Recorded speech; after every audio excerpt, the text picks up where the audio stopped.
स्वागत छ आज तपाईँहरूलाई मेरो नयाँ ब्लगमा। आज म पठाउ गर्छु। पठाउ गर्ने क्रममा अहिले 1 किलोमिटर माथि जाँदैछु S2O क्याफेमा है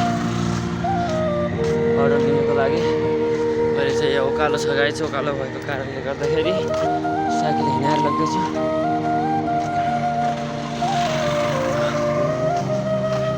गाइजहरू देख्न सक्नुहुन्छ, फेरि हेर्दा अर्को उकालो नि आइसकेको छ।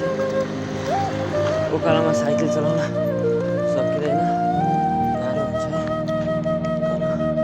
यहाँबाट चाहिँ काठमाडौँको भ्यू यतातिर राम्रोसँग देखिरहेन।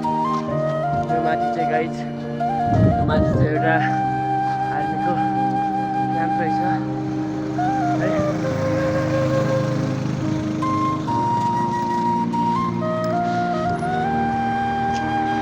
गाइज म आज यहाँ आएको ठाउँबाट काठमाडौँको भ्यू यस्तो देखिन्छ। म चाहिँ जुन S2O क्याफेमा हो, S2O क्याफे चाहिँ नजिकै छ, पुगिहाल्यो। अब धेरै उचाइमा रहेछ गाइज। यता नजिकै एउटा खोप केन्द्र पनि रहेछ गाइज। गाइजहरू फाइनल्ली आफ्नो लोकेसनमा पुग्यो S2O क्याफेमा।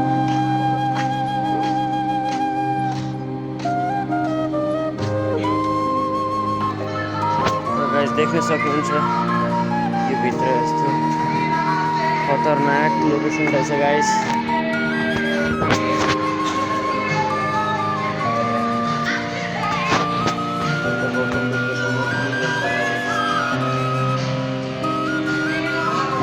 हेलो यहाँबाट लोकेसन छ यस्तो देखिरहेको छ।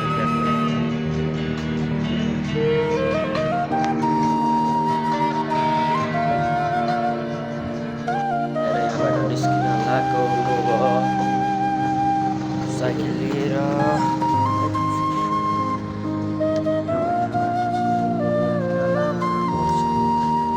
लगभग 2 किलोमिटरको छ। जाँदाखेरिको भ्यू पुरै केही देखिरहेन, टाढासम्म है। कुहिरो हो कि के हो। फेरि म अर्डर भर्खरै पुगाएर फेरि अझ अर्को अर्डर आइसकेको छ गाइज। अर्को अर्डर फेरि त्यही S2O क्याफेबाट आएको छ। फेरि नि त्यही उकालो जाँदैछु है। फेरि नै त्यही S2O क्याफेबाट आएको छ है। हेर्न सक्नुहुन्छ गाइस, एउटा मन्दिर छ।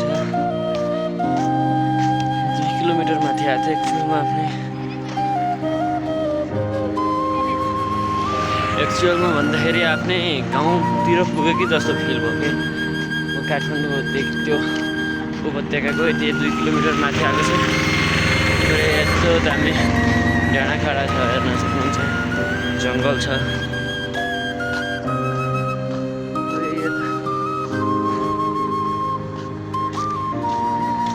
म अझै यहाँदेखि लगभग आधा किलोमिटर अझै माथि जाँदैछु गाइज।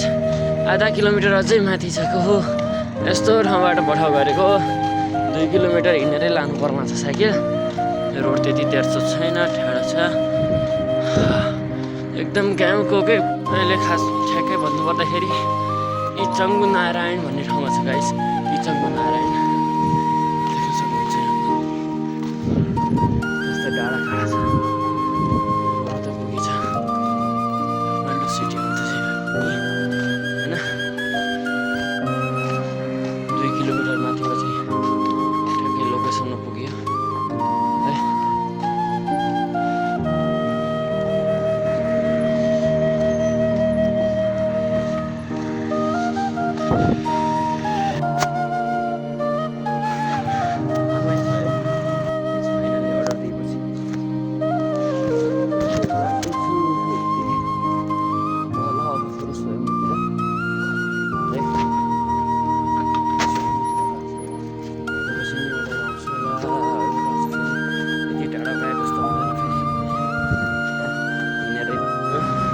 आज म काठमाडौँको यति माथि आएको छु कि यहाँबाट स्वयम्भू अनि यो पुरै त्यो गाइज घुम्दै गर्दाखेरि अहिले मलाई 5.5 किलोमिटरको राइड परेको छ। जसको जखाने क्रममा यहाँ बिचमा एउटा फाइनली गाइस